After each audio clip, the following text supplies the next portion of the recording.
Oh, I almost thought about saying Merry Christmas to everyone. But good morning anyways. Welcome to Sunrise Daily today.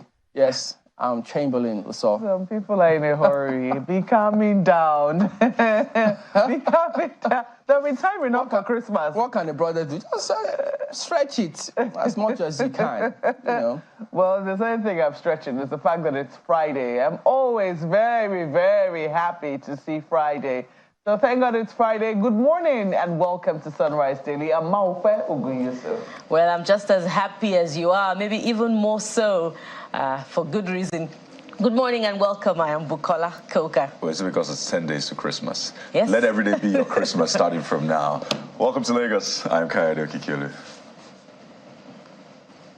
Yeah, so let's take you through this. I know that there's been lots of questions as to what's going on with the entire budgetary provision at the federal level. Look, we know that the states are also doing their thing.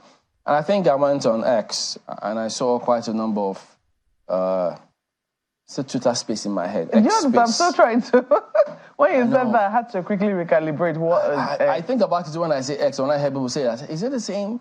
Yes, but good conversations going on in some of those spaces, which I go to time and again to see what's going on there about the budget. So those are the kind of questions we want people to keep asking of their leaders about the line items of the budget. Look, I know that sometimes, of course, you have to disagree to agree in many instances, but it's important to draw attention and ask questions of those chaps, governors as it were. Let those details be out there. People have got to see and be held accountable, the governors, for the budget. But at the federal level, yes, and, you know, chances are that you may not exactly be able to focus on the key details, you know, to bring you all of what's happening.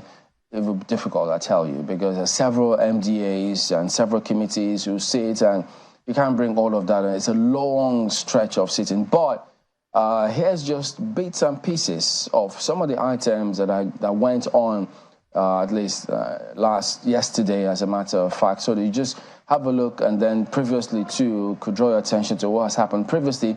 The questions that have been raised about the MDAs, what did they plan to do with their budgets? Let's even see this, by the way.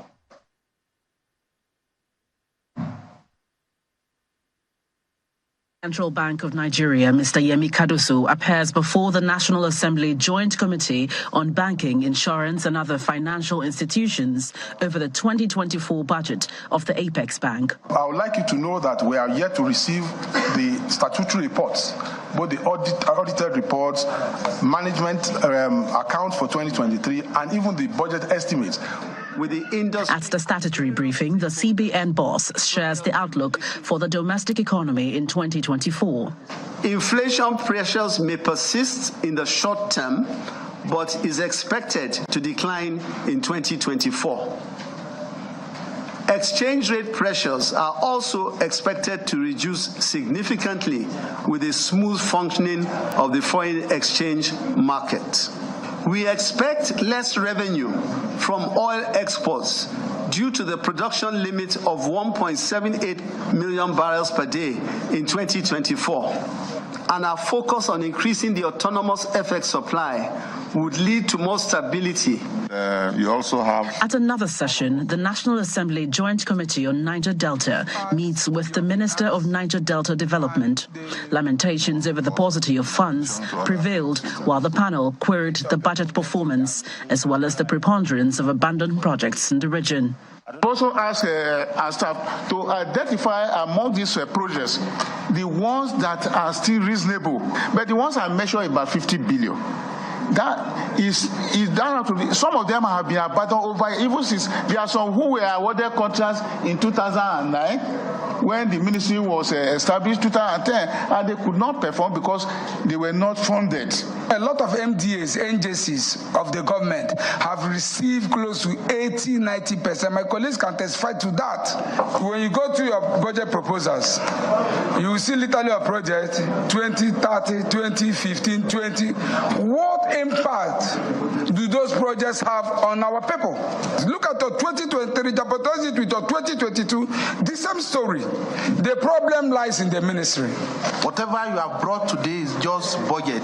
We are going to overhaul it for us to have something that is acceptable. The minister is assuring the committee that there would be significant infrastructural development in the Niger Delta under his watch. From the National Assembly, Gloria Omezuke, Channels Television News. Well, essentially, that's what's been going on in the National Assembly for the past couple of days since the president presented the budget. The National Assembly is very keen on maintaining the January to December 2020, well, 2020, whatever year you want to pick now, but I think it should be for 2024. They want this budget passed before the end of this year. So one of the things you see is that we're seeing joint sit-ins. Normally, people in charge of ministries, departments, and agencies might have gone to the House before, and then they'll go to the Senate, and then much later the Senate and the House will sit to reconcile. But they're doing something I think really saves time, and I'm hoping that we'll see much more of that. They're doing their sit-ins together. So you find the joint sit-ins. Both the chairman of the House and that of the Senate will be together in one room. And they have insisted. So far, so good. We've seen situations where, the chairman or the minister or the president or whatever title they bear maybe are not available at the time when they're summoned or when they're scheduled to appear before the joint members of the National Assembly, and maybe they send representatives. The National Assembly has insisted on saying no. It is the person who is in charge that must appear before us to defend the budget. So I think that is also very good. And we've seen some of the conversations that has gone on at the National Assembly. I really do wish that we could get a lot more of, what happens, behind the scenes to you, because, well, sadly, time is not exactly our friend in terms of, the fact that all of these snippets are just packaged for reports. But it'd be fantastic to find situations whereby Nigerians could be more involved. Well, the argument would be that you have elected your representatives, and this is what they're elected to do, to ask questions on your behalf as to how these budgets that are passed every year finally affect you. So I'm glad that the National Assembly is doing what they have been elected to do. I hope that they will be sincerely thorough. I hope that after all of these, I want to say fireworks that we've seen on television in front of the screen, because we've also seen situations whereby people have been summoned and, maybe given 24 hours to appear before the members of the National Assembly.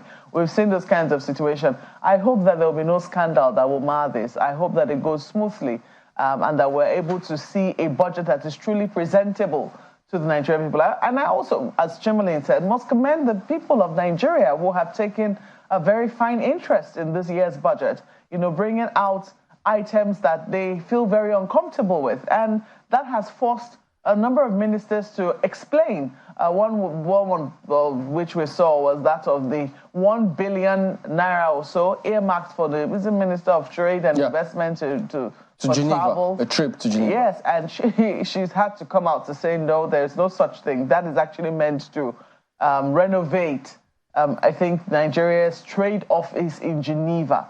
Now, whether this is what we need at this time will be another kettle of fish, but I'm glad that those kinds of conversations are going on. People are poring over the details, and you should see the document. It's bulky. The bulk alone can even discourage you. But, we have to give it to CSOs and Nigerians who have taken the time to, go through that, break it down, and start to say, look, can you explain this a bit more? Can you, even on behalf of Nigerians, forcing the ministers to explain a bit more, even before they go to the National Assembly. So it's a good thing that we're engaging with our budget, and we need to find ways to break it down even further. I wish that level of engagement will happen at the state level. I wish that we will see more and more of our House of Assembly members exercise their rights as representatives of the people. A situation whereby a budget is presented, whatever the circumstance, is presented one day and is passed by the next. That kind of situation cannot be acceptable. And this is a season where we're seeing governors presenting their budgets before members of the House of Assembly. So let us also hope that we'll see this level of scrutiny and this level of accountability demanded of those who are going to be, implementing budgets on behalf of the people of the different states and also on behalf of the federal government. Bukola. Yes, indeed, Maupe. What more can I add? You've touched on a lot of areas, and, it's good to see a slight departure from the norm, particularly in the recent past, where National Assembly members, would feel slighted about why members of the executive failed to appear before them and would rather send representatives, and they would issue arrest warrants, on the leaders of agencies to appear before them. We've seen a bit of that, in recent times, but it's good to know that, we've seen leaders of those, CEOs and MDs of those agencies appear before the House of Representatives. And that is what is, on trial, in this democratic process, the legislative independence of the National Assembly, and the ability of that arm of government to wield, their powers of checks and balances, So, but beyond, this, exercise of their independence, their autonomy, really, would also like to see it in, the books of these agencies. And what do I mean by that? A situation where we have so much of this budget going into personnel and overhead, and we're not seeing, this amount in the ministries that will significantly transform the fortunes of Nigerians. We're talking about, the Ministry of Education, the Ministry of Health. The other day, the Minister of Humanitarian Affairs was complaining about the amount allocated to her ministry, that it is insufficient to tackle poverty, to reduce poverty in the country. So we'd like to see more intense scrutiny, of National Assembly members, of those numbers. Why, for instance, would we have an agency of government fighting corruption with 26 billion naira? There are some states of the Federation that are catering to, population of as high as 5 million, and their budget is 360 billion naira. But an agency of government is fighting corruption with 26 billion naira. So we demand more scrutiny, and that's where, the CSOs come in, and, the public, should be allowed to be present, at some of these budget defense sessions, so that they can also ask those very, very important questions. Take away the conversation, or continue the conversation from where it is online now, to the ground specifically, and ask those questions of, the leaders of agencies and, CEOs of government. And more importantly as well, we require the National Assembly to do due diligence with oversight. And that's where, the real work is. We shouldn't find them missing during oversight. Kayode, I'm sure you have more to add to this. Well, I hate to ruin the party, but I just want to remind us, and when I mean us, I'm talking about those in government, and more importantly, people, because you'll be the ones to put pressure to governments. That's what it should be, so we shouldn't shirk our duties and responsibilities. The fact that the price of crude oil has dropped below our benchmark of $77, okay? So we don't have all of the monies.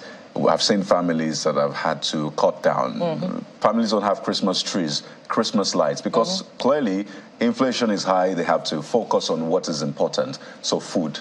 Stick with food and maybe drinks and what have you. Even maybe chickens might be, a luxury for families right now. So we've had to adjust, tighten our belts as individuals and families. So for government as well, we need to understand that now is not the time for frivolous spending like we have all of the money. This is not the time to bring back that saying that money is not our problem. The problem is how to spend it. No, money is the problem, and we need to find out, or at least channel our funds in the right direction. Only essentials. I mean, the Geneva building and all of that. I know the jury is still out there, but how will that improve the lot of our economy? If it would, if we can say, if we spend 1 billion naira, then we'll maybe be getting 30 billion, 50 billion, 100 billion naira, then that's a good investment. But if we're spending 1 billion naira just for the look and feel and nothing is coming into our purse, then clearly it doesn't make sense. So this is maybe a wake-up call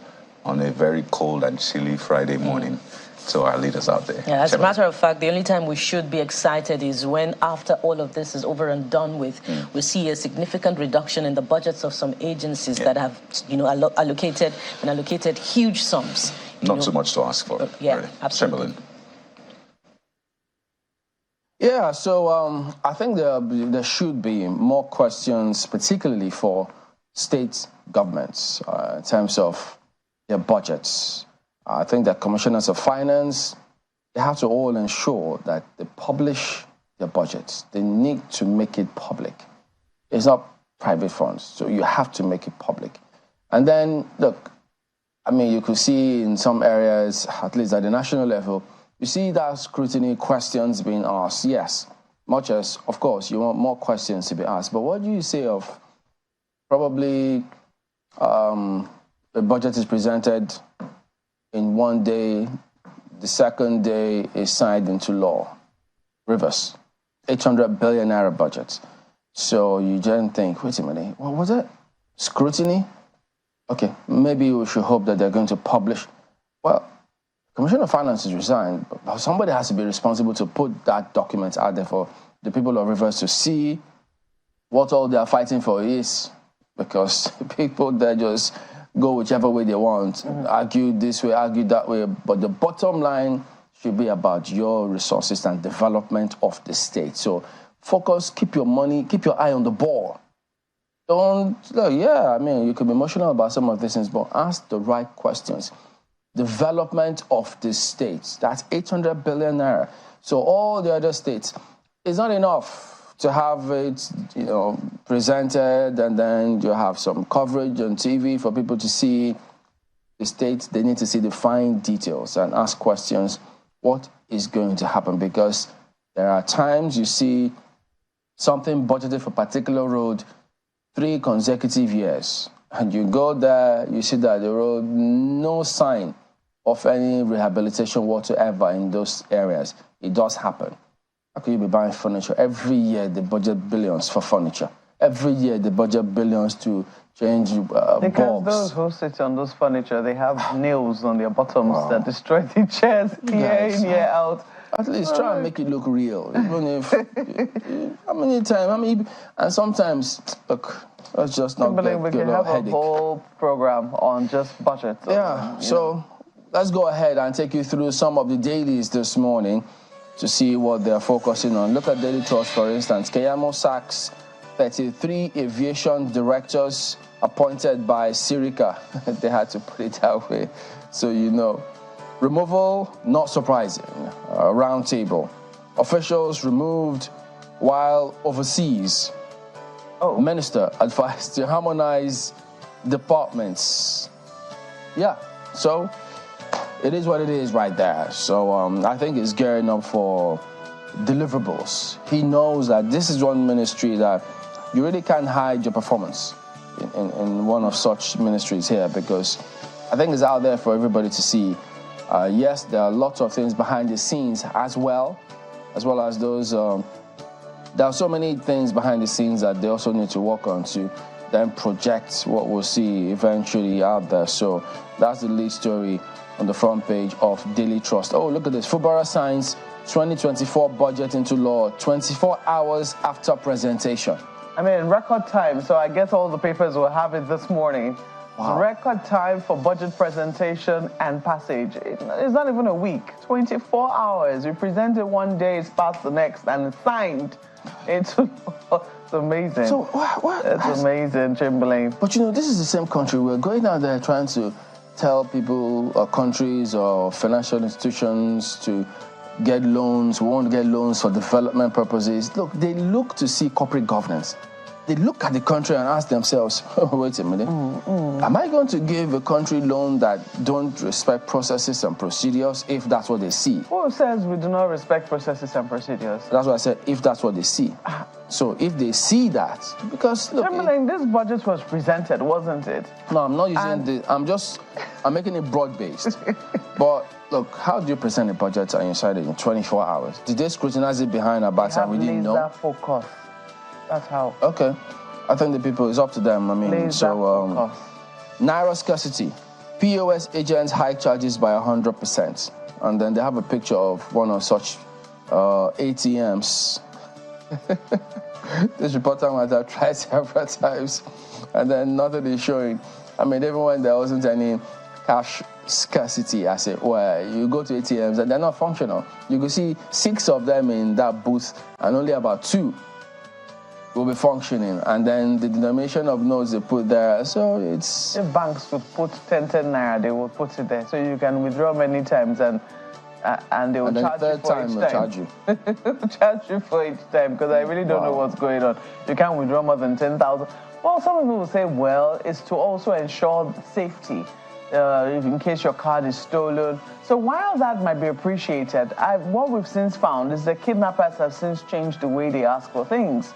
One chance in Abuja, you will find that these people actually go around with their POS. Oh, yes. After all, didn't they learn from somebody, from some institution? Okay, I don't know about that. But, I mean, when people... The NSAS panel said, at least some of them came with POS. With POS? Oh, dear. Oh, no. So, I mean, that's what kidnappers do. Chamberlain, that's a very, very, very painful angle you brought to it there.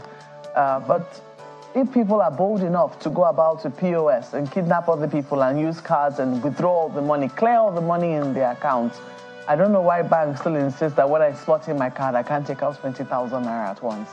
It is very frustrating. But take a look at what Vanguard newspapers has on the front page this morning. They're following up on the Rivers crisis. Assembly factions flex muscles. That's a lead story right there. G27 lawmakers fight back, say we won't succumb to harassment, intimidation, pass bills into law, condemn demolition of assembly complex. As their pro-Fubara House passes 2024 budget within 24 hours. I told you that. All the papers will have it. Governor signs appropriation bill into law, presenting budget to 4 lawmakers unconstitutional. That's according to Rivers APC. Crowns Wike, Nigeria's Dean of Politics. Let's not get ridiculous here, please. You also find a number of other stories. Attorney General Adango, 3 other commissioners resign. Save our democracy, end crisis in Rivers. A staff begs Tinubu. I don't know what the abbreviation means or the acronym means. You might want to see page 5 for what ASAP means. You also find a number of other stories right there. Inflation, exchange rates to drop in 2024. That's what the CBN is projecting. Yes, so what? On the short term, 600? It's still going to be 60. The drop? Yes. I thought I heard drop. Yes, drop. Inflation rate is going to drop. Oh. Inflation rate is... I was thinking about I took rate. that inflation and turned it to exchange. Exchange rate, yeah. And I put my own figures there. After all, we're allowed to answer it. You're allowed to. Well, it might, because, I mean, they continue to maintain that they're not going to intervene in the Forex market. So while our earnings, as the CBN boss confirmed, our earnings from oil is going to dip, there are other areas we're hoping to get further earnings from. Like the projections. Yeah, it was quite optimistic. We have to remain optimistic. Yeah. Look at this. Patriotism will put Nigeria on right path. So says Tinubu. You see it right there on the front page. Mr. and Mrs. is right on the front page. Looking at it, and I think I'm going to have to let you do it yourself. Are they already celebrating Christmas? No. Oh. Okay. Well, I think this is about romance, a bit of romance, Mr. and Mrs. are talking about a touching story, and when last you touched me, blah, blah, blah. You might want to read that yourself. You will leave that for the Vanguard newspapers. Let's leave it there for the paper. And turn our attention next to the Guardian newspaper this morning. I thought you were going to say, I touched the Guardian newspaper this morning. Guardian, don't go there. Go ahead and touch the paper. Malcolm has already left it for our friends to do by themselves. Okay. But the Guardian seems to take a slight departure from their norm and push their Maverick story a bit, to the bottom. And for good reason. The drama unfolding in River State, keeps coming up with new dimensions to it every day. And listen to this: as Fubara signs budget, 5 commissioners resign. Pro-Wike lawmakers pass bills. So we saw that happen yesterday. It was interesting that by the end of the day, 5 commissioners had resigned in one day, within 24 hours. So those 5 commissioners, might I ask, are they pro-Wike? So just seems like a valid question, amid the circumstances. So most of them were commissioners that served in the previous administration. Well, in their resignation letters, they didn't refer to anything about whether they were former governor or not. Well, naturally, right? But, I mean, that's evidence you can hold on to, right? Individuals can cite personal reasons, personal conviction, also came up in some of those letters that we saw yesterday. So for those reading it's a valid question lines, to ask, because we know clearly that the 27 lawmakers are defected, loyal to the former governor, and they haven't hidden it. Yeah. They have said that, after all, they voted for the president during the presidential election. But that's it for the big story. But look at the Guardian's usual human angle this morning. Let's go a bit further down, right under the big story. Cosmetic surgery, when search for perfect silhouettes leads to undesirable outcomes. And they provide, as usual, the infographic for you. Listen to them. Liposuction, and they give the figure 1.9 million. There's breast augmentation, 1.6. Eyelid surgery, 1.4 million. Rhinoplasty, that's 995, nearly $1 million. There's also abdominoplasty, breast lift, lip enrichment procedure, fat grafting, buttock augmentation. Well, what the Guardian is trying to say is that this goes awry many times, and we've seen, how stories come up on the internet about those who are suffering as a result of some of these surgeries. I couldn't resist the urge to take a look at that human angle story, Kayode. I didn't see this coming at all. I mean, I'm just lost track of what is going on. That's a big story. If you're interested in this, you can, check more details on pages 4 and 5 of the Guardian newspaper. Let's leave it there for the Guardian newspaper. You haven't recovered, right? I have not. Well, take a look at the Nigerian Tribune. Well, this is not funny at all. And this is from the CBN governor saying, we expect less revenue from oil exports in 2024. So that's a wake-up call. Yet again, I don't know why I keep using that term. So we know that it is not business as usual. Every day is not Christmas, obviously. Blames illegal bunkering divestment for IOCs. Says inflation, exchange rate to decline. And this, again, doesn't just affect the federal government, it affects states as well. So the usual revenue shared would obviously dwindle. So while we're doing all of the budget processing, signing budgets in record time, don't forget that we need money to fund the budget. The budget is not the money, actually. It's just a spending plan. Mm-hmm. If there's no money, there is no spending plan, obviously. So it is time to wake up. There's a lot of stories, as you can see on that front page. I'll just take one for you, and I'm spoiled for choice. All right, take a look at this one. It's a big day, actually, at the Supreme Court. You see, Supreme Court decides Nnamdi Kanu's fate today. All eyes on the Supreme Court. Stay with Channels Television. We'll be bringing you all of the updates as they happen live from the Supreme Court. And I'll let you do the picking for the other stories on the front page, but leave it there for the Nigerian Tribune. Well, the Guardian also reminded us that Nigerians are free to video and photograph police officers in uniform on duty. Freedom to do it before is good, is guaranteed. But freedom after you do it. Freedom of your phone and the face of your phone. It might be, but do it from a distance. Anything can happen.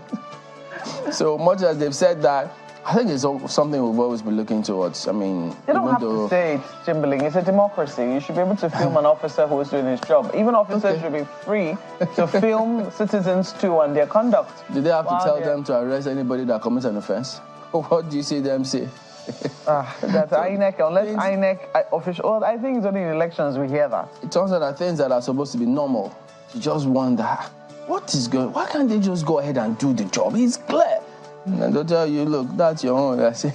But yeah, it's a good one, really. So let's take a look at business day. Weak non-oil exports dampen Naira devaluation gains. So that's a big one right there. So, and then above this one, large-scale thefts robs Nigerians of, guess what? Electricity. Yeah. Yeah, the CCN has been complaining of that now. A deliberate vandalization, deliberate fires being set to their facilities, and people trying to cart away the facilities, the equipment at the transmission basis of the CCN. Much as the question is, who's buying it? There are several people now. But didn't we show some good-looking chap, bright, beautiful-looking car, this SUV van? He just parked in front of a manhole, used the car to block it, opened his car, took the manhole inside the car.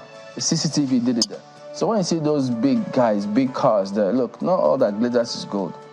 Some of them... No, Chimley, so I can understand the market for iron. I can understand that. People it's the same thing that happens with the electricity.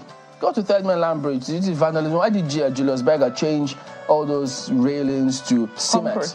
That's what's going on. Unimaginable things happen, and you ask yourself, but it shows you that people don't, or those people exist in our society. So it's just for us to know. But there you go.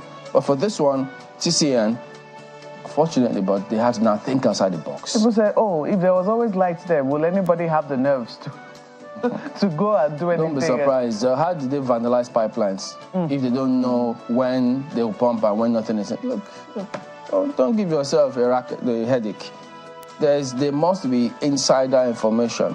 How did it come about the insider dealing or round trip, insider trade? It's all connected. So, look, that's the paper today, though. Well, Nigerian Observer is right next up, and the Nigerian Observer has the CBN forecast decline in inflation, exchange rates in 2024. Exchange rates after all. Yes, so Chamberlain is looking at 600 naira to dollar. I'm saying amen to that, even though I know that it's not by prayers. You have to work to make that kind of thing happen. You also see right here, in the spirit of Friday, because I also chuckled a bit when I heard Bookie reading out those numbers for what we will do to get a fine silhouette these days. I also want my stomach to be flat. Maybe I'll take a closer look at what the big story is saying.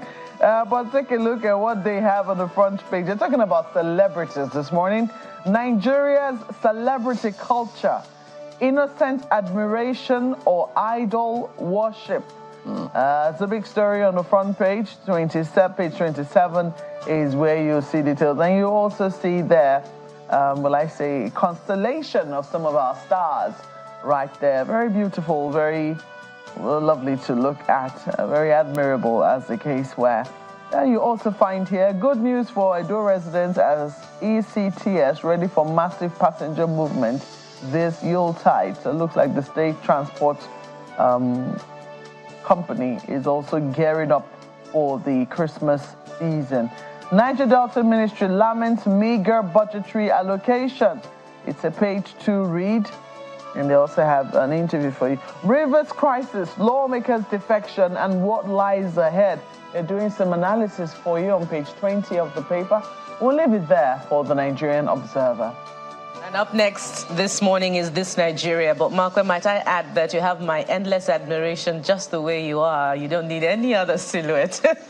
Oh, no, you guys all right. This Nigeria is up next this morning. And here's the big story. NAS probes $496 million paid to Indian firm after failed Itakwe iron ore concession, defers Niger Delta Ministry budget defense, summons 2 ministers over funding issues.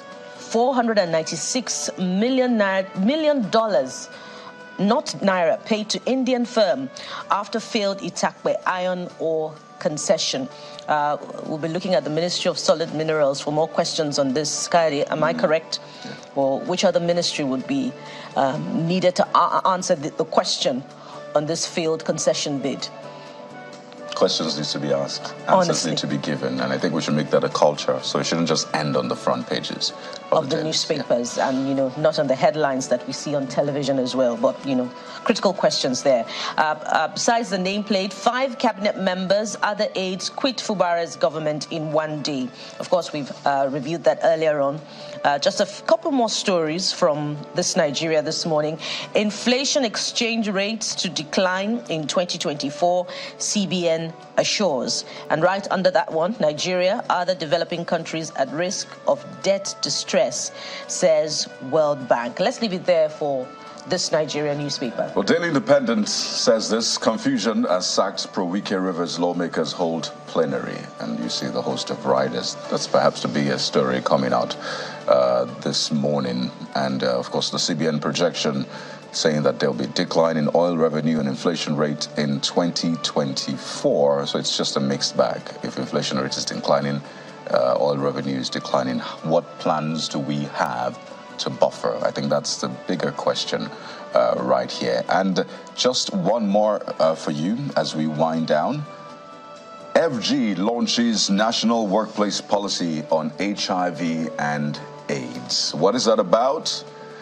You find more details on the inside pages of Daily Independent this morning. And there you have it, a look at the front pages for you. Gives you a sense of what's trending. But guess what? We have more for you on the program. Stay with us. We'll be right back.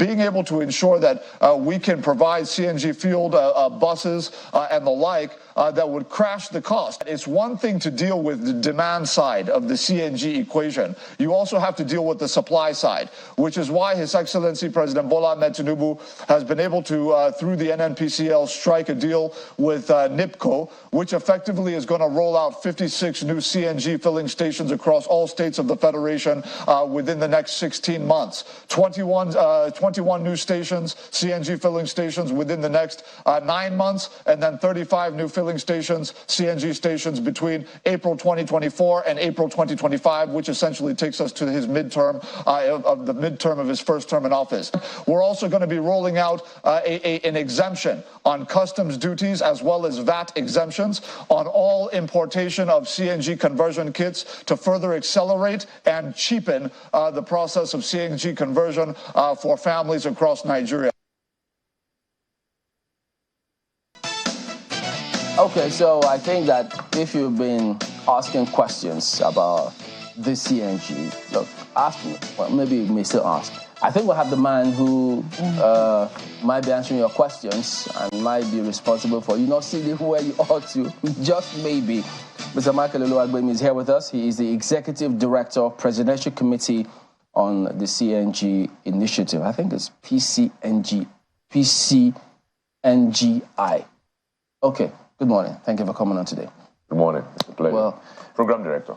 Program Director. We always put different titles. Yeah. Program Presidential. Director. Okay, Program Program Director. Yeah. Nice. Yeah. So what's going on with this program? How come people have been asking us questions as to, they want to know, they want to convert, they want to do this and that, but quickly tell us, where are we at the moment?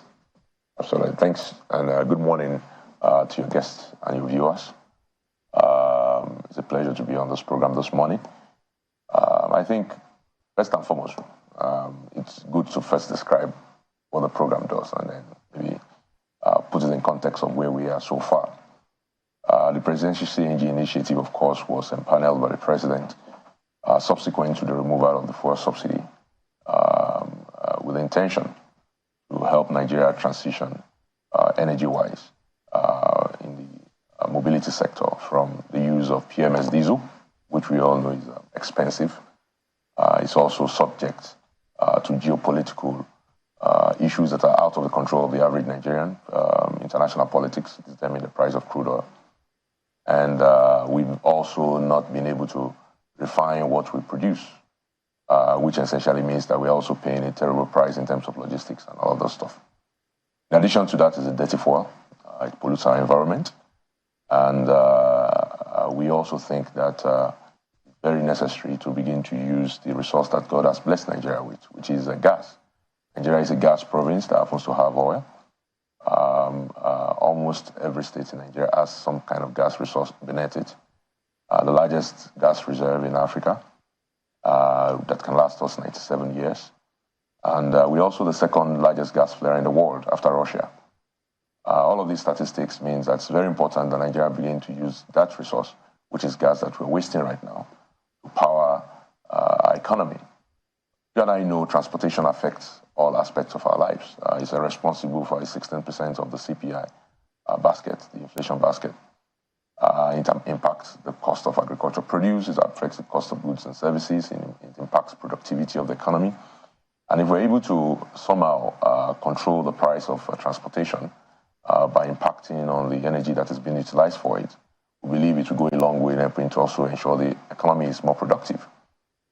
Economies of the world leverage what we call the unique selling point, which is the economic advantage of every economy. In the case of Nigeria, gas should be our economic advantage, and it was not. And what the president is saying is, instead of tying the Nigerian economy to the up and downs of the global economy or the strives of geopolitical contextations across the world, we want to use a resource that is abundantly available in Nigeria, which is reliable.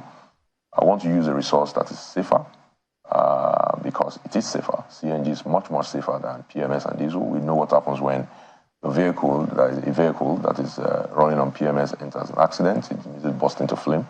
This is not the case with gas vehicles. We also want to use a source of energy that's also cheaper and cleaner. So that's the reason why the PCNGI was set up. And so what we will do at the PCNGI is three things. First thing is to incentivize the creation and catalyze the creation of a natural gas vehicle market that will utilize these gas resources that Nigeria has. We currently have about, depending on who you are listening to, between 14 to 20 million already PMS or diesel vehicles on the road. 20 million? Yes, 14 to 20 million PMS or diesel vehicles on the road. Of that, about 7 million are commercial vehicles, which is what we refer to as mass transportation or ride and shares or buses. Sorry, how do you get this figure? Well, there's a national database of vehicles. So if I go to convert now, they add me to the database? Yes, if you go to, not convert, if you go to register your vehicle, these are just vehicles. I'm talking about the normal vehicles that we currently have in the country. About 14 to 20 million. Okay. Yeah. All right. Of that, less than 7,000 are natural gas vehicles. So that tells you the massive disparity. What we want to do is to quickly move that numbers, upturn that number and turn the 7,000 to 1 million in the next 4 years, which is the mandate of the president. That allows us to begin to utilize our gas. If we have 1 million vehicles running, we'll be using about between 100 and 150 mm of gas a day. And if you get it up to 4 to 5 million, you're using about 750 cubic feet of gas a day, which is almost equal to what the power sector is currently using in Nigeria. That's the first thing first. So how do you incentivize the conversion of vehicles? And that's one of the key critical tasks for deliverable in this program. Like I said, we want to convert 1 million vehicles in the next 4 years by 2027. To do that, we need about 1,000 conversion workshops across Nigeria, with at least one in every local government area in Nigeria. One in 774 local governments. Yes. So we need 1,000 workshops across the country to do 250,000 conversions a year, which will translate to 1 million conversions in 4 years. That means each of these conversion centers will employ between 8 and 12 persons, which will be almost 12,000 technicians across the country. So it's also a veritable platform for job creation. The second thing we're going to be doing is facilitating investment. Second or third? Yes. So I've talked about the first, which is incentivize this conversion. Yeah. The second thing is to facilitate investment into the sector. Because currently today, we have less than 23 mother stations that compress this gas. And further down, we have less than 13 refueling stations. And most of them actually, interestingly, are actually in Edo State. And then maybe you have one in Abuja. Why is that? Well, Edo State have been the center for one of the companies that actually was in the gas expansion plan, which is NIPCO. Yeah, so they've been leveraging gas. So you have most of these 7,000 vehicles I'm talking about are in Edo State. So these refueling stations need to increase dramatically. We also need to increase the number of motor stations producing compressed natural gas. Of course, the pipeline that is necessary to take gas as well as the NLNG, in the case of what we call the CLNG, where there's no physical pipeline, you need virtual pipeline, also needs to be built across the country. This infrastructure requires investment. Virtual pipeline? Yes. Every time I hear virtual, it means you can't touch it. Yeah. Well, a virtual pipeline basically means that you've put infrastructure in place to do liquefaction and then regasification, but leveraging trucks to transport liquefied gas from natural gas from one point to a regasification plant that then does the compression thereafter.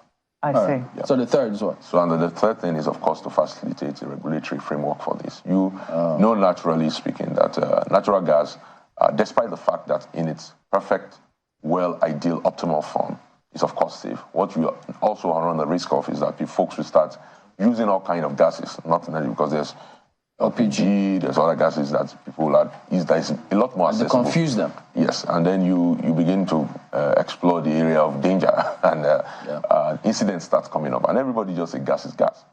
So we need to, and of course, because this program is predicated a lot on converting existing OEM vehicles, which means you are modifying, right? Which means that you need to make sure that they are properly certified or recertified for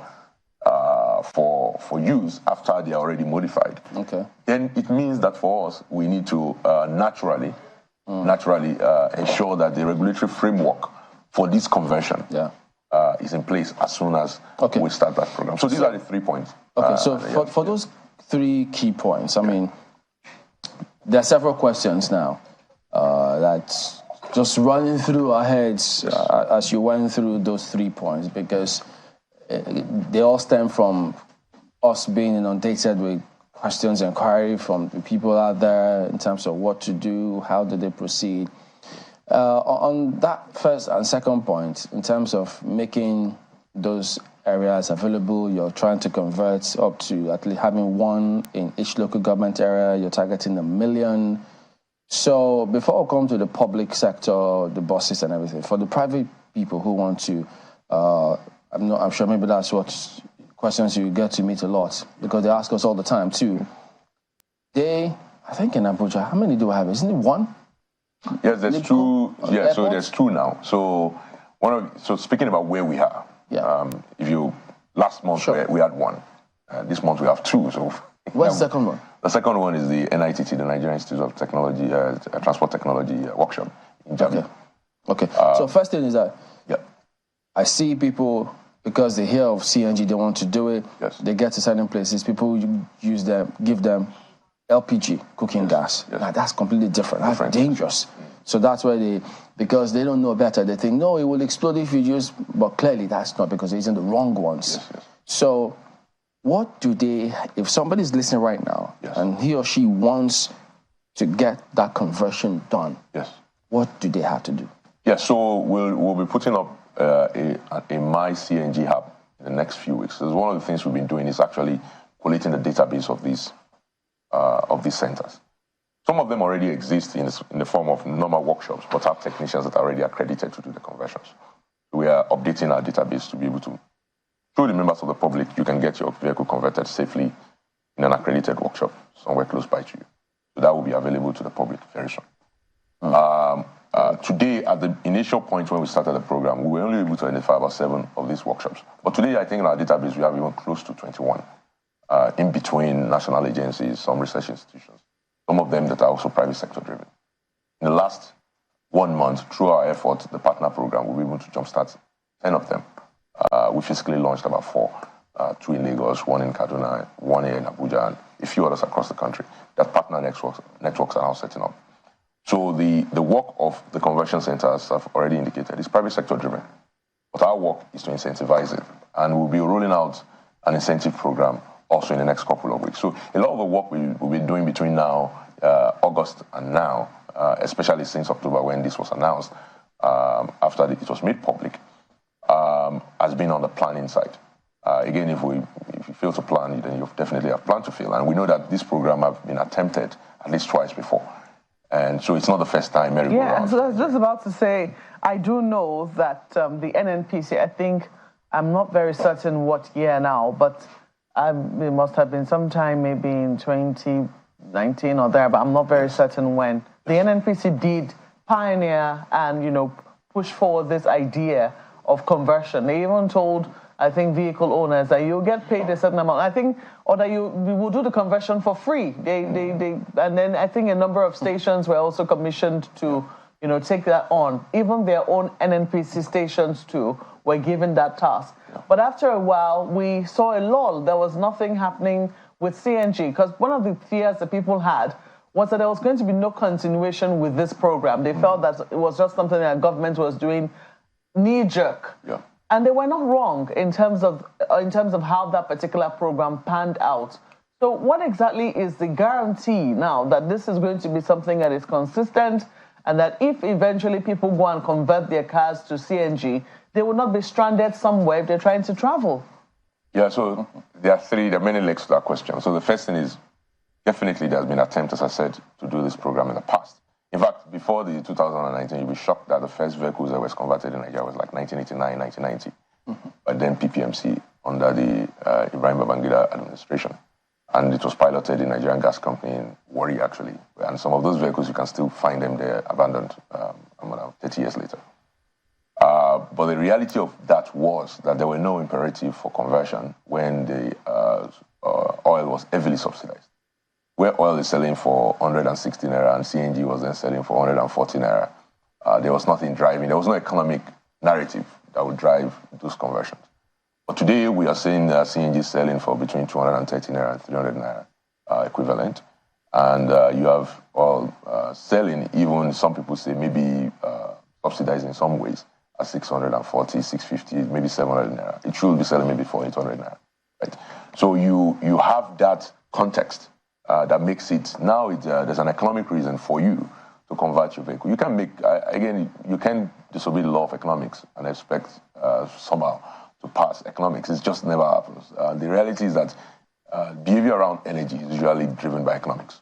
And the absence of economic thoughts or theories behind some of these national programs can imperil them right from the start.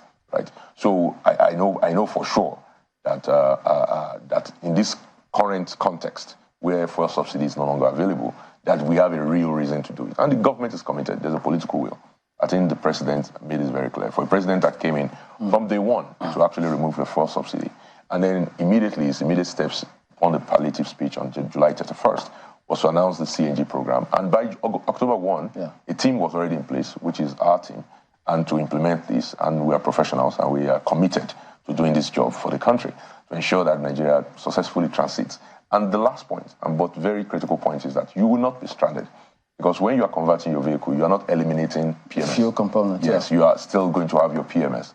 But as the country requires, I talked about the refueling stations, we require about 3,000 of it for it to make sense for 1 million vehicles across the country. Right now we're at 11, maybe we're going to get to 40, 50 by the end of middle of next year, and maybe we get to 100 at the end of next year. CNG stations are not going to be everywhere. Refueling stations are not going to be everywhere as you like it. But what will happen is that because your vehicle is hybrid, and your vehicle will be run on both PMS. So it will be safe for them to do that? Yes. But with CNG, safest, not LPG. And we've been able to experiment because there are people who actually do fear the safety of that. There are those who, CNG, there are those who have been propagating that this ruins engines. I mean, cars are not meant. No, I know you're laughing, but these are some of the things that we have. And they want to see other cars do it first before they. So do we? Exactly. We're using CNG vehicles. In fact, we did a pilot CNG test even by ourselves. Again, we know these fears, but the reality of it is that you have to ensure that your vehicle is worked upon by properly accredited. Again, The reason why we are not just jumping out in the public, again, the way this program is sequenced, is to ensure that we have this framework in place. Because, again, you are modifying, when you are doing conversion, you are modifying an OEM, original equipment manufacturer, certified vehicle already. You want to make sure that if you are doing that modification, that is a properly accredited technician that is doing it. No, what I mean is, just a moment, what I really want to know is, beyond the fact that a properly accredited technician is doing it, Yes. and perhaps I also imagine that you will have mechanics who will be trained to know how to maintain these vehicles, because you don't want a situation where your car has problems and then you're stranded. Absolutely. I want to imagine that there have been experiments, extensive experiments conducted to know that, there's no harm whatsoever. And these experiments that will be conducted in Nigeria. Before we're told that, the climate in those areas where it was called, we're not relying on some external experiment. I just told you there are 7,000 vehicles running on this gas in Nigeria. And we're monitoring them. And we're doing polls with the owners of those vehicles. And in fact, one of the owners of the vehicles that we ran into at the NIPCO station the other day, he literally said it was crazy if anybody in Nigeria is still running on PMS and diesel. He used to, when... It was crazy if what? Anyone else is running on PMS or diesel. He said as an Uber driver, he was taking so we're all crazy right now. That's what he said. He said as a Uber driver, he was basically taking home in a week before, prior to the fuel subsidy removal, maybe about 30,000 naira. And then upon the fuel subsidy removal, he would drive all day and get to the point of finishing of the day, and he could not get enough money to fuel his vehicle back home to where he was residing in Abuja here. He's a pastor and a Uber driver. And he said after he researched and said, what can help me out of my situation? This is how he feeds his family. He then ran upon CNG, went to NIPCO, changed his old, we saw the vehicle. I can share the video with you guys. This guy just ran into us literally when we were expecting the NIPCO station, and he made this testimony. And he said he's now taking home 80,000 naira a week. How much did he take in converting? Today in Nigeria, for a vehicle, it costs you between 300,000 and 500,000, depending on the size of your engine and all that. Now you will break even if you are. For commercial. If you will break even using these typically, depending on the mileage you're going through. In about 6 months. So in about six months, you pay off that cost of conversion. And then after that, it's yours to write. Of course, our program, the way it's designed, one of our incentives will be to see how to reduce or even eliminate the upfront cost to Nigerians. Let's find out if Bukki and Kaida are interested in any conversion. Yes, indeed, Chamberlain. Of course, we're interested in converting our vehicles, but so many questions, to ask about the process. Before we'll personalize it, I'd like to know more about scaling this program up such that Nigerians, in general, can benefit from it. Particularly on the strength of the report by the NDIC that of over 100 million Nigerians who have BVN, just about a quarter of that number have about 500,000 naira in their account. So, and you have said again on this platform that, to convert your vehicle from petrol powered, to CNG, you need about 500,000 naira. So what incentives, besides ensuring that, the private sector, continues to spread, its tentacles for the CNG centers across the country, what program do you have for Nigerians? I'm talking in terms of loans now, such that you can scale up, the number of more Nigerians who have the purchasing power to convert their vehicles from petrol to CNG, and particularly because, of the diminishing purchasing power following the increase in the pump price of petrol. Yes, thank you very much. Fantastic question. Yes, we are going to be rolling out a series of incentive programs in the next a couple of weeks, again, based upon our own proper research and development that will ensure to reduce the out-of-pocket cost to ordinary Nigerians, especially mass transit operators that want to convert their vehicles from PMS to biofuel vehicles that will be using both PMS and CNG. And to the point of the safety of CNG itself, I think I did not touch on that during the previous question. CNG, as it is compressed natural gas, is compressed at high pressure, but is encased in a tank that's about 10 millimeter thick, that is bulletproof. And naturally, if there's any let out of gas, it dissipates fast because it's much lighter than air. So it's not it cannot be inflamed. The point of inflammation into which is the ignition point for it, the flaming point for it is also quite high. So is not as dangerous when it's on impact as PMS is. PMS is the flash point is quite low, and once it's entered into if a PMS vehicle gets into an accident, as we all know, it explodes. So in terms of intrinsic safety, CNG is much more safer, much more reliable. If you are using a CNG vehicle, you will not require the oil change you need all the time from the soot that is generated by PMS and diesel, which are big polluting vehicles, and also the engine requires much more maintenance. So these are the advantages. Of course, we're encouraging Nigerians to convert to make their vehicles hybrid, so they will still have a little bit of the disadvantages of PMS and diesel if they do that conversion. But over time, we are hoping that as a country, we begin to build our own manufacturing capacity to be able to develop pure CNG vehicles, even hybrids, OEM hybrid CNG vehicles, which also begins to create jobs within the country. This CNG program we have the opportunity to jumpstart not just the gas industry, but also the vehicle manufacturing industry, leveraging the gas that Nigeria has. If I missed it, I wonder if you talked about a loan program that Nigerian can benefit from and how they can access it. That's exactly the thrust of my question.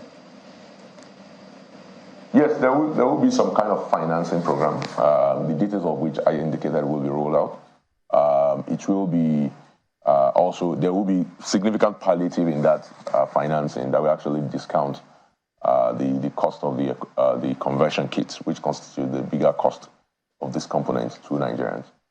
So this will be made available for the first 55,000 kits that is already being rolled out, and if the president and the government does approve, subsequent programs will also include it. So how soon will this program, come on stream? How soon do you expect to get approval for it? Yeah, the current program is approved. It should be rolled out in the next couple of weeks, as I've indicated. We've been doing planning, ensuring that we have the conversion workshops in place to do the conversions, and also making sure that all of the necessary materials are procured and are available, because, of course, we do not manufacture conversion kits in Nigeria today. So all of those need to be in place to ensure that the program rolls out smoothly. No, so bearing in mind that, there are quite a number of Nigerians further down beneath the rung of the ladder who are not driving vehicles, is there any partnership with state governments, for mass conversion of the bus transit programs, such that Nigerians can also, the ones now at the beneath the rung of the ladder, can also benefit from it in terms of reduction in transportation cost? Yeah, in fact, this first component of our program is targeted at the mass transit sector, because we know that the poorest of Nigerians are the most impacted by this fuel subsidy removal. So we are partnering not just with state government, but also with the various transport unions, URTW, RTN, and NATO, and the rest of them. Some of them are even way ahead in terms of the adoption of CNG. For example, RTN already has a fleet of vehicles that are under their purview that is already running on CNG. Our work is to work with them to scale that up to ensure that they can pass on the benefit of the lower energy cost to Nigerians, especially the poorest. Right. So one of our viewers, Godfrey Ponde, has this very important question. So we focused on vehicles, understandably so, but majority of Nigerians can afford vehicles. What they use for their businesses on a daily basis is either their generators, their blending machines, for vulcanizers and the rest, small businesses essentially. And he's asking that, is this focus just for vehicles? Is there a provision for converting? I know those things happen, perhaps with the LPG cooking gas, but is there a provision for CNG powered generating sets, particularly generating sets, because it's, that's rampant out there. That's what the average Nigerian relies on to power their homes and businesses. So is there something in the offing, particularly for generators and smaller machines? Yeah, well, our program is focused primarily on mobility, on transportation. I'm hoping that we will not have to be using generator sets as a country. As a power engineer myself, it's a shame that we're still talking about gen sets, but I'm sure the president's team is working very hard just to make sure that we can this rolling power blackouts and the issues associated with the power sector can be a thing of the past. Our work primarily is transportation, and I thought you were going to mention the keke napeps because this is the tricycles. These are an important component of transportation across the country for the poorest, and our program does have a significant component of a tricycle deployment, CNG tricycle deployments across Nigeria. Oh, interesting. To have about 10,000 of those deployed in the next 6 months to 1 year. So are you saying that will be a significant component of adoption of CNG at the bottom of the pyramid? Fantastic. Just to be clear, are you saying that tricycles that are operating now can convert, so you have to buy tricycles that are, fashioned originally for CNG, or the current tricycle owners can actually convert right now? Yeah, both can be done. We just looked at the cost benefit. Again, there has been some serious technical analysis behind the work, the component of our program. There are entities that will be offering conversions of existing keke, and they've approached us, and we are working with them to enable them to roll that out. But this program itself will be rolling out pure CNG tricycles because, of course, they are better, much more reliable in that specific component or category of transportation. And, of course, we want to use that to also enable rapid adoption of CNG at the bottom of the pyramid. Right. And they pass on that in real terms to average Nigerians. So there's this big question in the air, and I think it's important to ask it. They say charity begins at home. If this will save the average Nigerian a lot of costs, so instead of buying petrol. By the way, whatever happened to the price of CNG? It looks like it has since increased now from what it used to be. So we hope that it would not be a challenge eventually down the road, that CNG will not be as expensive. But let's stay hopeful. What is going on with government institutions, maybe starting from the president, the vice president? Can't their vehicles also run on CNG? So we know that, starting from the top all the way down, they set the tone. We know that we're saving costs in government, and Nigerians, of course, naturally will follow suit. After all, they say change begins with me. Very correct. So there are plans to support the conversion of government fleet in next year under this program. Because again, like you said, the benefit is not just ephemeral in form of just demonstrating that CNG is safe and Nigerians should convert to CNG, but it actually has and passes on to the cost of governance. Various government institutions, including the military, are engaged with us. The Federal Internal Revenue Service, among others, are already discussing with us to help to help support them to convert their fleet from PMS diesel to CNG. In terms of pricing, it is true that there's been some marginal increase in the price of CNG, but it has definitely not risen as fast as PMS and diesel, because again, that gas pricing is much more within our control domestically than crude oil. Is there going to be any incentive for anybody who wants to and can't afford it? Yes, it's going to be incentive across board. It's not just it's going to be incentive across board. We want to encourage Nigerians, all Nigerians. What about the buses? When will they start, the CNG buses? Yeah, so the placement of the orders for the buses are taking place already. We expect a number of those buses are going to be assembled locally, again, in the spirit of using this to also jumpstart the domestic auto industry. So we expect assembly to start in about a couple of months. They've already placed orders for semi-knockdowns or completely knockdown parts. We also know that some of those buses are actually will be ready to deploy at the state level. Some states are already deploying theirs, Ondo states and Ondo states specifically. So you have a combination of a federal effort, state efforts, and even some private sector efforts in deploying buses. All right, we can't ask all your questions because we're out of time on this one. I know there's several components and perspectives to all of this, but I'm sure in the days ahead you'll get to get a lot more information about all of this if you are so interested. I want to thank you for coming on. Michael Olagbemi, Executive Director, Program, is that Presidential Program? Program Director. Yeah. Presidential Committee on CNG Initiative. But this, okay. I know there's so many perspectives you want to find out on this matter. But I guess we'll see you some other time. Thank you so all the much. best. It's a pleasure. All right, we're back in a moment. Don't go away.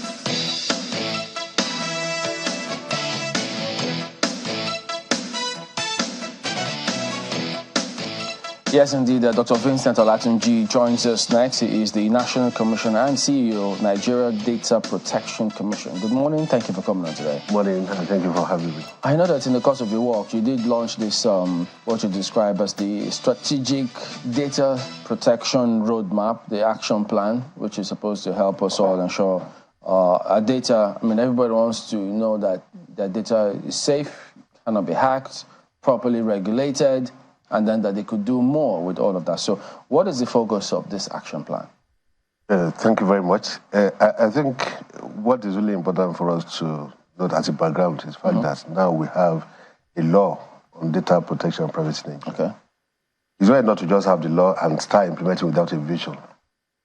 We must create a vision, share the vision with our team and all our stakeholders, and for us to probably map out our plans of action, knowing what to do, how to do, who does what, where do we even get resources from.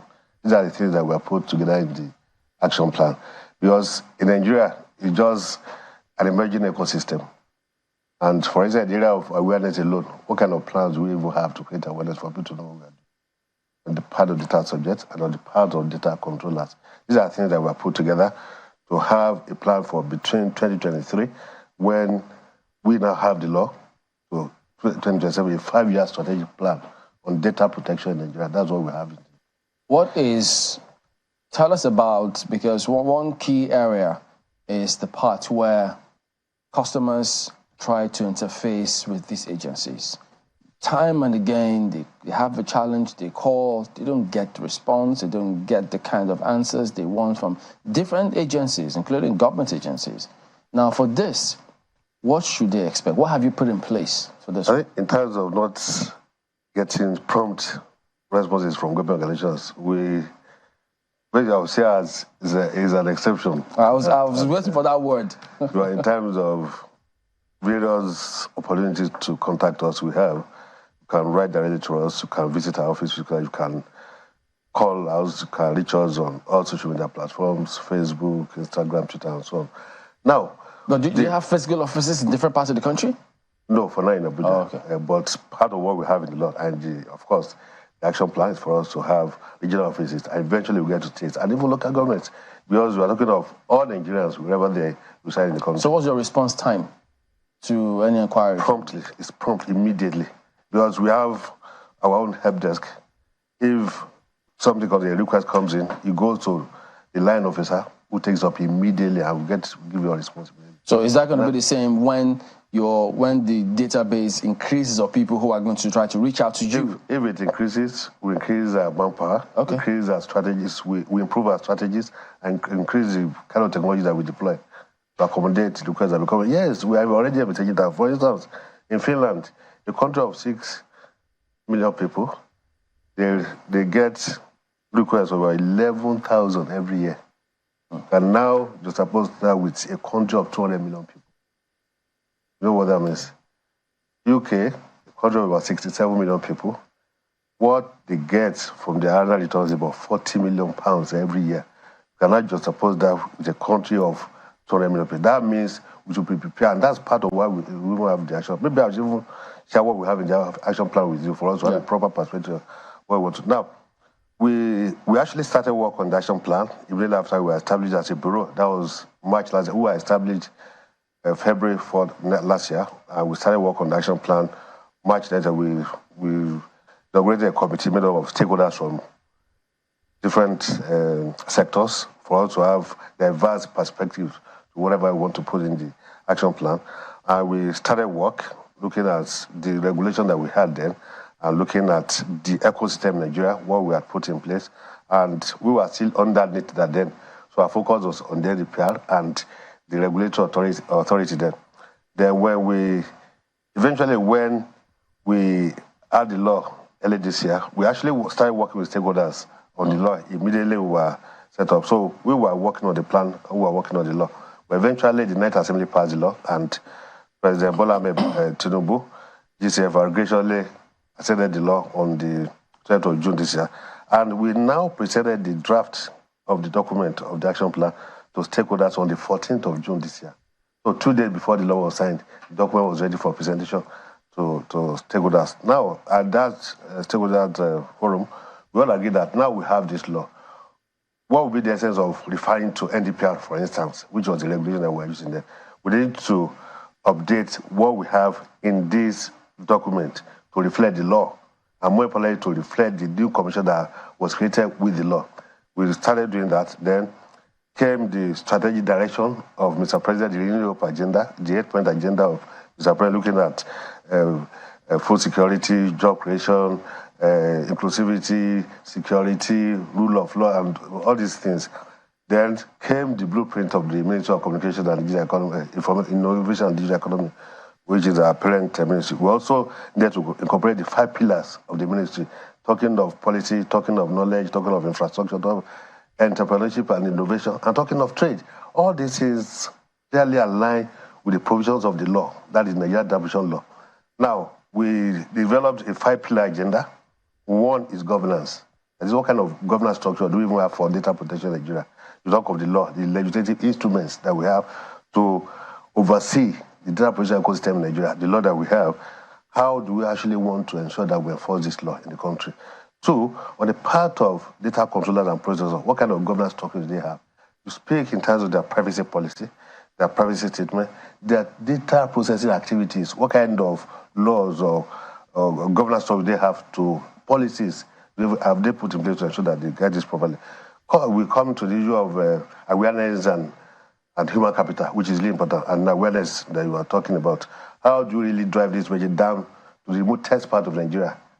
So, for instance, over 65 million Nigerians live, 65% of Nigerians live in rural communities. They don't even speak English, but all of them, they have phones. You can send money to them, receive alert. If that alert is compromised, people can start taking their money from their bank. Or if their account number or their PIN is compromised. So how do you really interpret this law to them? And that comes to real awareness. On the part of the data subject themselves, how do they even know their rights?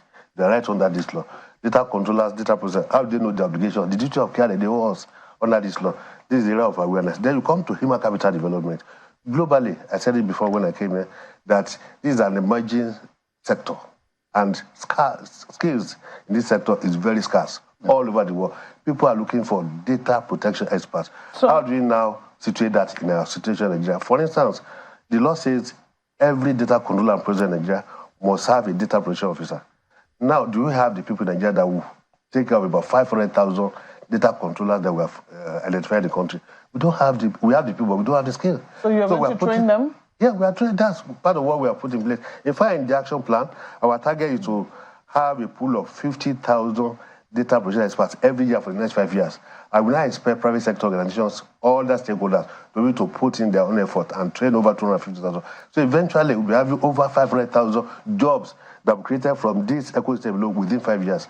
And how do we even achieve that? For instance, some of us who are experts now, who have our certifications, we have foreign certifications. I have a PCB certification that deals with over $1,000. And I maintain my certificate with $100 every year. How many people can afford that in Nigeria? And that is why we are putting in place strategies to have a national certification body. But in terms of standard, in terms of quality of education, in terms of curriculum, it has to be at par or even better than anyone in any part of the world. Sorry to interrupt you, because you have to let us ask questions. I'm sure that the governors will certainly be interested in some of the things that you're saying, and I want to imagine that the Nigerian Governors Forum should be reaching out to you to see how it is that they can partner with you, especially since you're talking about jobs and the fact that there are opportunities in your sector as a result of the law that has now been signed and the action plan which you have on the template. But I want to look at the fact that you're looking at protection. I mean, that is essentially what you are looking at. There will be people who will be hiding under the issue of protection to also commit devious... Exploit people. Yeah, to exploit people. And then they know that, oh, we are protected under the law. They will explore loopholes in the law. I think also recently somebody was citing an example of people who were hiding their numbers and calling people incessantly and, you know, demanding monies from those people to stop calling them incessantly. So I do not know if you're partnering with the Nigeria Communications Commission. Whilst you're, you know, I want to imagine that you're a standalone agency. I see many aspects for collaboration, and whether you'll be having officers in their own offices who can, you know, collaborate on certain issues that will, since you're going to be working in the communication sector anyway, is this something you're exploring? Thank you very much. The fifth pillar of our strategy roadmap is collaboration and cooperation. Collaboration with stakeholders in Nigeria from different sectors, and cooperation with international organizations, development partners, and so on.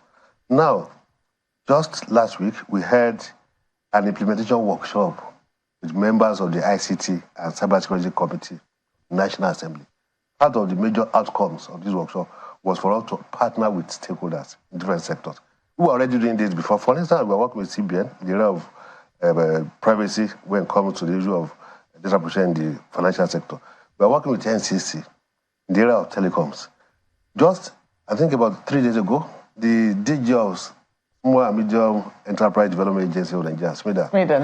He was with us, and part of what we agreed is to look at the SMEs. How do we properly entrench this law in whatever they are doing? Because they have about 40 billion SMEs in their database. How do we ensure that they comply? Now, we already have existing MOUs with a lot of organizations. For instance, we have with FCCPC, Federal Consumer and Commercial Commission. We are drafting with Lottery Commission. It's been interested by about 60 million Nigerians are into one gaming. 60 million? 60 million Nigerians are into one form of gaming or the other. Don't say. And we are working with Lottery Commission to ensure that we have that. So NCC, CBN, Nigeria Health Insurance Authority, these are all organizations that we are already working with. A lot. Partnership is a key pillar of our strategy roadmap. So we are working with... Is that what you guys have been doing? 60 million. All these Baba Gebus by the corner. 60 million Nigerians. Oh, yes. A lot of Nigerians are involved in gaming and betting. Yeah. But I want to also ask you, are you a self-funding agency? Yes. You know, the fourth pillar of our strategy roadmap is funding and sustainability.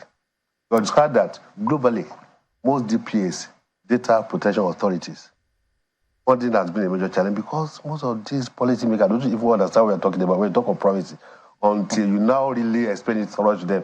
The risk and the implications of breaches. Then now, so this is what we can go through. And that's why we actually started out with the National Assembly. Yes, Section 19 of our law speaks to how we'll be funded. For instance, we are supposed to have a take-off grant under NIDA and NCC and the ministry. They will do that for 2 years. Whatever we have as a take-off grant, NIDA will provide 40%, NCC 40%, federal government 20%. After 2 years, we don't have any cost to go to government because we have put in place ways and means of funding ourselves. One, registration of data controller and processor alone, you have to pay a token.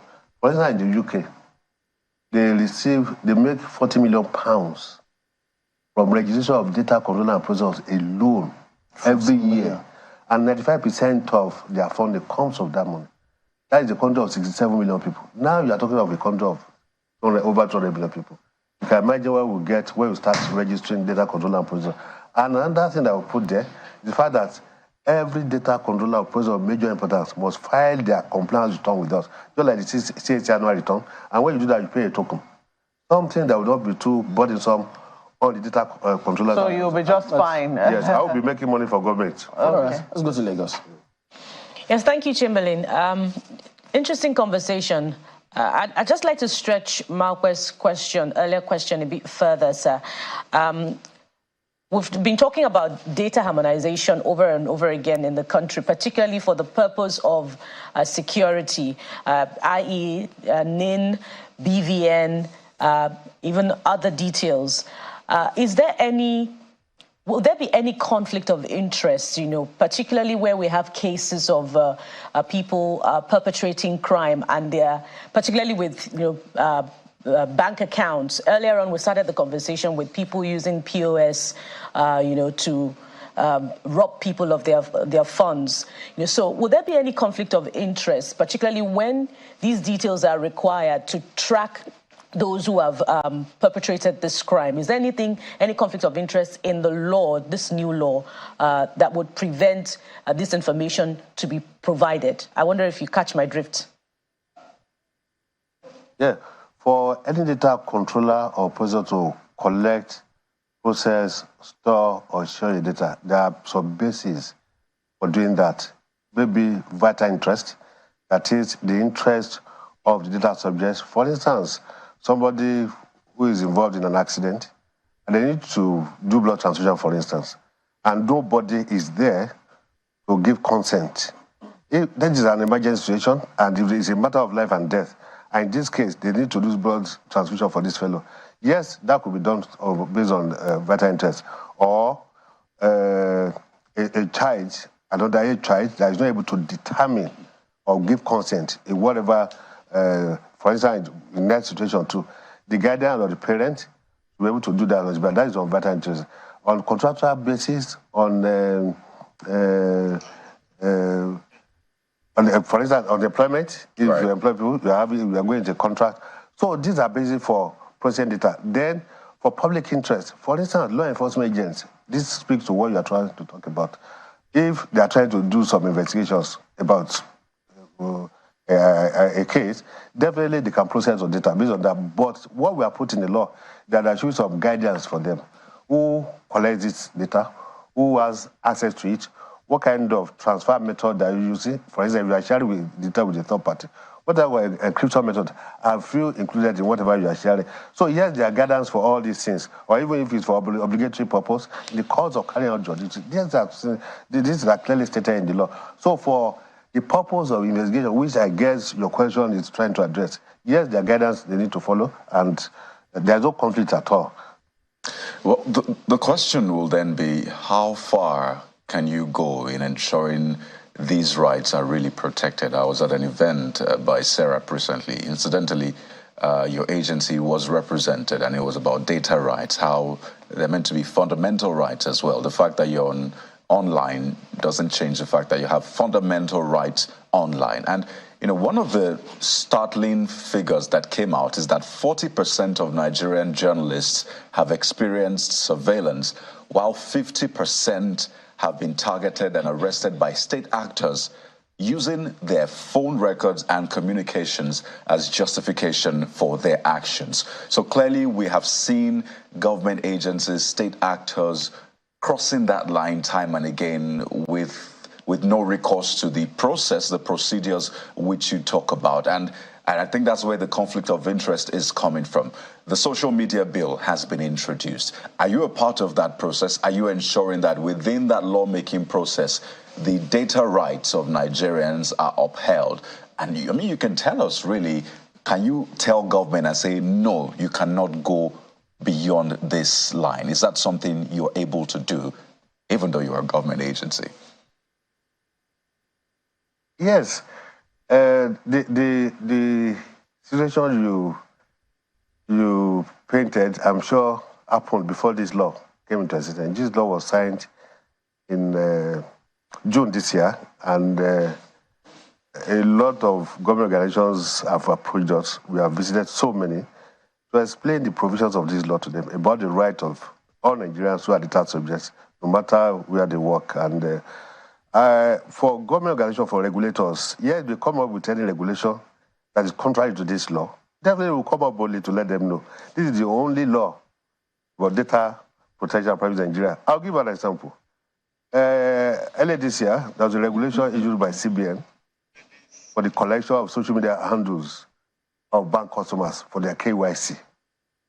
And whereas you have collected their name, their telephone numbers, their house addresses, all those information that we need to do KYC, we came up to tell them, telling bank customers to submit their KYC for the purpose of, well, to submit their social media handles for the purpose of KYC will bring on the burden for the data subjects and on the banks. For instance, if I choose not to be on any social media platform, now I want to open a bank account, you are not compelling me to submit my social media handles. That means I must go and open social media accounts. That's on the burden. You should be able to get services from banks, from telcos, from government institutions without putting any extra burden on you. So we told them this was not proper. Yes, in some cases, for instance, I've cited the case of Oshpopi and Uberry, their social media lifestyles gave them out, and that was how they were investigated. So if you tell them to not bring social media handles for KYC for backup, there must be some exceptions. It should be a matter of choice. Yes, I want to do it because of A, B, C, D reasons, or I don't want to do it. And we have been working with CBN. We actually set up a joint committee to review the regulation. So that is the extent to which you can go. And I'm not sure there is any government organization that will come up with any law that will be contrary to what the National Assembly has planned and sent it by Mr. President. What we need to do is to work with them. There was a case reported to us about 2 weeks ago about CAC, the way they export data of company stakeholders. And we are reaching to them. All we need to do is to sit down. The thing is, you are talking about people, you are talking about Nigerians, and when you are implementing a law, you don't have to be afraid. You should say the truth. And if governments know that you are doing what is right, saying the truth, safeguarding the rights and freedom of Nigerians, I don't really see any reason where there will be conflict. So there is no conflict at all. We are doing our work, and we are working with all government organizations. Is there anything wrong? Because, I mean, in some of the events where people attend, you just bring out several books, you put your name, your phone number, your email, your address. You go to companies, you come in, you sign in your name, your email address, all those details. Is there anything wrong? Are they in danger of anything if they keep going that way? Big danger. How? As part of the awareness work. For instance, I'll give you an example. You go to a bank, I think I mentioned this the last time I came here. After your transfer, maybe you want to collect your ATM or your bank draft, they give you this long notebook where you have to fill in your name, your telephone number, your address, and everything. Anybody can just go there and snap and start calling you. That you have an account with this bank, we wanted to do this for you, and you need to put in some code and stuff like that. That is against the law. And that's part of the awareness we are creating. We've invited several banks on this, telling them this is not right, and we take their remediation. Because most of these things we don't announce. Even security, not just agencies, but institutions in general that have security people at the gates, you know, they'll have a big log book. They want to have a visitor's book. What's your name? What's your email address? They want your phone number. And so is it really safe for people to be entering their phone numbers into those things? Not at all. For instance, what we do in our office now, the moment you get to a reception, what you do is there's a QR code that you scan with your phone. It brings up what you need to fill your name, why you are there and stuff like that. The moment you enter, you submit. It goes to my PA or our secretary.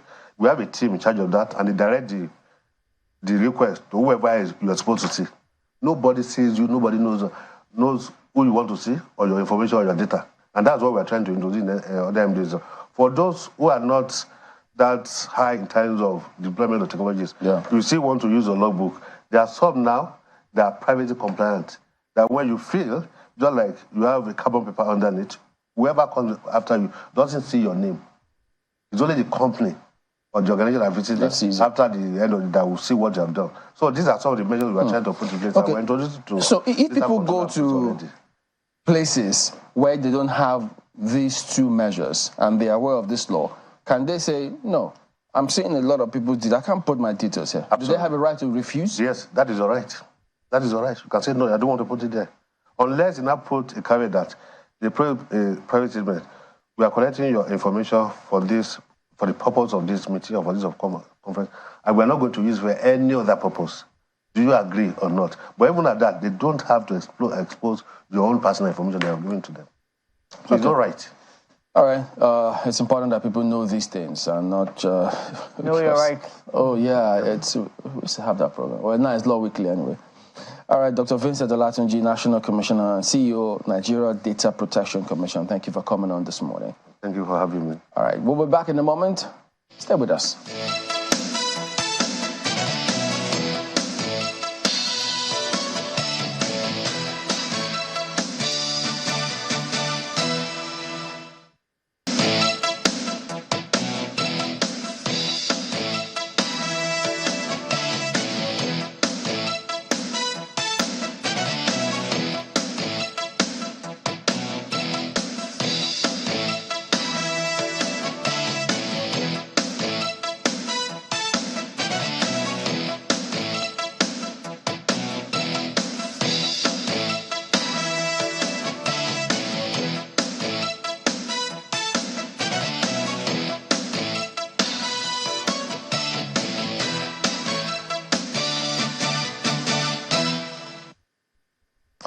Welcome back. Walalo Akonde is here with us. Good morning. Thank you for coming on today. Good morning. Well, last time we spoke about Ondo and all of that, but now you've seen the way it's gone. The deputy governor is now the acting governor. So perhaps that puts paid probably to all of this. Or do we expect some more dynamics when the primaries and things like that come up? Well, I mean, yeah, I think you're right that the governor, actually did what many people believe is the right thing, and which he has done, actually 4 times. I think this is the 5th time this year that is, and transferring power to the deputy governor while he's away. So that is commendable, and I think it has sort of settled the situation in Ondo State. Now you have Mr. Aiyedatiwa fully in charge as the acting governor, and we hope that we, at least calm things down so that there can be real impact of governance for the people. As to what might happen ahead of the primaries, which is, I think, is in April, that might actually be one of the undercurrents that was driving the crisis, that we have seen in Ondo State. But hopefully, I think, with the intervention of the president and the governor doing what is right, I think a lot depends on the acting governor now to also just go ahead and just get the job done, for the people, to keep the focus on governance. He's given a speech. I don't know if you were able to see details of his speech where he talked about unity being his focus, and what has happened so far has been unnecessary. He says it's a time that calls for sober reflection, etc. I don't know how you think that speech has calmed down the people of Ondo to, really be sober about the events of the past few weeks or even months leading up to his taking over as acting governor. Yeah, actually, and that's right, because that's the kind of rhetoric that should be coming from the acting governor of Ondo State, to try and rally everybody together. A lot of time has been wasted, all the drama about signatures and stuff like that. We don't know what is happening. It is now time for the acting governor to take charge and ensure that there is governance. And that speech, I also read it, is quite a good start. Put everybody together, focus on governance, let us focus less on politics if we get that opportunity. I really hope that can happen. But it really raises concerns for the average Nigerian about the situation, about the section of the Constitution that talks about transmission of power should a leader be incapacitated. The state cabinet is supposed to have, just as the Federal Executive Council should have powers to determine whether or not a governor or the president is incapable of carrying out his or her duties. People will say, well, it will seem that we got to that situation in Ondo, but that part could never even be carried out. We found a situation where the governor had to hurriedly come back when that was even contemplated and was governing from Ibadan. I don't know, do you think we need to give a second look to really see what solutions can work under the circumstances that we currently are? Looking at the 2 situations so far that we've seen, where this sort of thing, not even, there are more than 2, because we saw that in 2009 or 2010, I think, was when President Yar'Adua was ill. We saw what happened in Taraba as well, when the governor there, soon, trying to remember his name now, he had an accident, his plane crashed. Yeah. And then we've also seen what happened. Suntai, thank you. And then we'll also see what's happening right now in Ondo State. These 3 situations have always shown some controversy. This is in spite of amendments that we've made. Should we be taking another look at our laws? Well, I mean, it's not a bad idea to see what else can be done. Although it's important to point out that Ondo State is slightly different, from what happened in Taraba and the other place, because I think even Yobe at some point. Yeah, because to be fair to Governor Keredolu, he actually handed over power 4 times. I think it's important to make a note of that. And he has done it again. This time. So it's not exactly the same.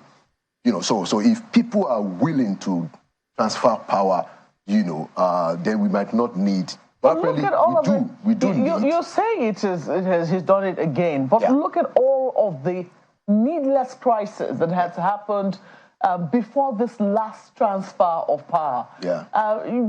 Some people will say, if he's done it before, why was it so difficult for him to admit that, look, I'm not so well, and do it again? Well, you know, and he did. But to your point, there might be need to see what else can be done. So, for instance, the Constitution says now that if there's going to be a declaration of incapacity, it has to start from the executive. And I think we had raised the question here that, you know, is it possible for people who, whether it's the president or the governor, who are put in place to be able to make that move? Would they feel confident? So maybe there should be a way to see how that declaration of incapacity can be done, you know, outside of the executive. Because if I appointed you as a commissioner or president as a minister, you know, will you be, I mean, is that council the right place? Will the members be quite bold and willing to say... They'll have a sense of loyalty. Yes. So maybe that responsibility should be shifted possibly to the assembly itself, or find a way to include both the executive and the assembly, just to create chances of that happening. Can the assembly be immune or insulated from all of this? We've seen what's going on with the assembly in Rivers and what can happen in different parts of this country. So what hope can we have with any assembly? Very, very good point. And I think one of the things that has to happen is that we have to find a way to make those assemblies independent. Even the National Assembly, you know, National Assembly used to be a little bit more independent, but some of the things that we've seen, you know, is almost getting close to what happened in the state. In a lot of the states, the governors have pocketed the assembly, which is very terrible. It's so sad because the parliament, whether at the state or the federal level, is supposed to be where the people, you know, the people's voice is actually sounding as high as possible. But if they end up in the pockets of the executive, which is what we have in many places, then that responsibility, that objective is not achievable. So it's important to see what else can be done to make the assemblies truly independent. And speaking about that, have you been able to isolate or at least the voices of the people in Rivers concerning them ensuring that the assembly is independent of the executive? Because right now, it appears as though that line is blurred. Yeah. And, you know, what is happening in Rivers is quite a bit of a lot of drama, and nobody really knows how it's going to end. So now there are two assemblies, you know, so there's one that has 4 members, you know, Can it really be called an assembly? Well, the speaker seems to have gotten an ex parte holder to say that, yes, he is the legitimate speaker. But the other group are arguing that, no, the court did not say he is the speaker, that the court recognized that group. But he is saying, no, I am the speaker. Yeah. And the other group is saying, no, I am the speaker. Sure, if you claim to be the speaker, the other group, show us your proceedings. Did the people see how you were elected as speaker? So all sorts of things out there. All sorts of things. You know, it's. I think to your point, I think this is an opportunity for us to take a look as we are planning the next round of constitutional amendment to see what can be done to make I guess maybe if they put the funding, the allocation for the assemblies as a first-line charge that goes directly to the assembly, and see what else can be done to disconnect that control, quote unquote, that the governors have on the assembly. It is a very important thing that we have to do for our democracy to evolve. Very, very, very important question because, you know, I mean, the assembly has just become, you know, places where the governor decides what it wants to do, when he wants to do it, and how he wants to do it, and it's completely unacceptable. And one thing we've seen, and probably that the people should also focus on, ask more questions, is not just in Rivers now, local governments. We've seen how governors can wake up tomorrow and dissolve local government because they'll tell you, well, the state gives us powers, we regulate the functions and make laws for local government so they can wake up, dissolve them, even though I think the Supreme Court has ruled now that you can't dissolve an validly elected local government. Yeah. But shouldn't they, or shouldn't we have, or should we have some focus on that provision, making, number one, local governments free from the dictates of the governors, to making the assemblies completely independent and truly so financially, even the judiciary in those states, and add to that now, perhaps probably in Rivers, do you think that the budget will even be properly implemented with all of this going on? Yeah, Yeah, so you packed quite a lot of questions in that chamber. But I think the most important thing that I want to point out from what you said is that there is actually a crisis of governance going on in the states, especially since 1999. And with due regard to the governors, and some of them have done outstanding job. There's no doubt about that. But by and large, and for the large part, governors have been much more like monarchs. The way they behave, and because all of us focus on what happens in Abuja, a lot of the times some of the governors get away with murder. In the way they control the assembly, in the way they control the local government. Look at what President Buhari tried to do during his tenure. I'm sitting where I serve. Made quite a lot of moves to free the local governments from the shackles, quote unquote, of the governors. But there was a strong resistance. There was strong resistance from the governor. So much so that he himself had to just wonder what's going on. Strong resistance from them, even though in a federal system, the states are supposed to have a bit of oversight on their local governments because it's supposed to be under, the local governments are, technically in the federal system under the state government. But to the extent that you don't see anything happening at the local governments, there are no allocations in many parts of the country.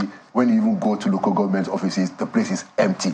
I think to that extent, the problem has really gotten worse, and we need to start to think about what else can we do to fix, the stranglehold that some of the governors have, both on the assemblies and the local governments. And one thing we've also seen is when some of these governors are in office and they carry out all of these things to weaken the institutions, and then when they're out of office, you hear comments like, oh, Nigerians don't ask enough questions of their leaders.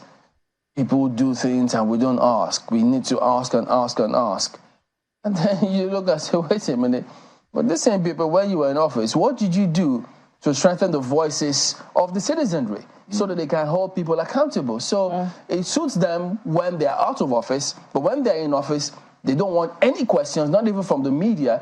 They want to shut all of them down. Which is why, like we've talked about, we have to find ways and means to strengthen the voice of the Nigerian people. And I think that the National Assembly might be incentivized to do that now, because only recently, too, the Chief of Staff to the President, who was a former speaker, I think was delivering a speech to lawmakers, and he said that the reason why lawmakers are burdened is because local governments are not functional. That's why people expect their representatives to do so much for them. I remember that. So I don't know whether that will be sufficient incentive for lawmakers to see what can be done to reverse that trend. Because if they are doing what local government chairmen are supposed to do, maybe they will be looking at how the laws can empower and make the local governments a little more independent. Do you see a role for them? Yeah. So the fact that you have federal lawmakers trying to fill in the gap for the absence of governance in the local government just shows you the overall disempowerment, complete dislocation of the local government. And I think the solution, even though you find some merit for constituency projects, if it is done properly, but the solution is actually to fix the local government, because the legislators are just there to make laws, really. But the local government is supposed to be an executive arm of government, so we need to fix this problem with local government. It's just interesting because these same state assemblies are the ones that rejected the local government autonomy. They rejected sometimes independence when they were trying to amend the Constitution. On behalf of the governors. Exactly. And then even I'm seeing here now a reminder that Section 192 of the 1999 Constitution, which says, where the governor fails to transmit letter to enable his deputy work in acting capacity, the state assembly can pass a resolution of simple majority to empower the deputy governor after 21 days of governor's inability to so transmit power. Have we ever seen that already? It means they can actually do these things, but we don't see them. That might happen if the speaker is not interested in becoming governor. Yeah, because the assembly, just like the local governments, have been disempowered by the governors. So we have to find a way to free the assemblies and free the local government. Thank you, Laulu, for coming on. Let's take some Friday emails. We can call them a CNG initiative in Nigeria. Olagunju says, there's a difference between dancing to a solution and feeling the solution. CNG is a welcome initiative whilst the Nigerian government is implementing a combination of strategies. And he says investing in alternative energy sources and improving public transportation systems. We need targeted social safety nets to protect vulnerable populations from price increases, as it's not new that when resources are being demanded, it tends to push the rise of the cost. Not just vulnerable, everybody is vulnerable to cost if it's not properly mitigated or regulated. So it shouldn't be for some and then not for the others. I thought they said it was good for the goose. It's sauce for the gander. Well, I go to my colleagues in Lagos to take the rest of the meals. Well, very true there. This one is from Abdurrahman, Evolving Man, and he says, it appears this CNG reality is majorly out of the hands of the state government. Only problem to me is that His Excellency prematurely spoke on it and might have overpromised the people. Well, who is His Excellency here? And I think the states are latching onto it. Borno recently, Ogo and the rest. But hey, I need more clarity. This, is it a post now? Do you used to call it tweet on X? From Festus Akimboyewa says, we must treat our privacy as a precious asset and protect it from identity thieves and scammers. Government must be bold to regularly scrutinize businesses that handle our data with a view to protecting our privacy and data. Well, it's very interesting. I mean, even corporations need to think now. Times have changed. We can't keep doing things the way we've been doing them. It's business unusual now, not as usual. So it's a crazy world that it's moving so fast. Just take a minute. It will soon be Christmas anyway, but that's why I'm happy. All right, guys, that's the show today. Well, thank you all for watching. We'll see you next time. I'm Chamberlain, so goodbye. Well, thank you for wearing a touch of red, Bookie, to constantly remind us about Christmas right around the corner. But I hope you enjoy your weekend. Thank you so much for watching. I'm Maokwe Yusuf. And CNG or no CNG, ensure that you have a lovely weekend. I am Bukola Koka. Bye for now. I really love the sister romance between Mokwe and Bukola because I'm wearing red, obviously, Mokwe. But hey, have a great weekend. I'm Kayode Kikilo. Goodbye.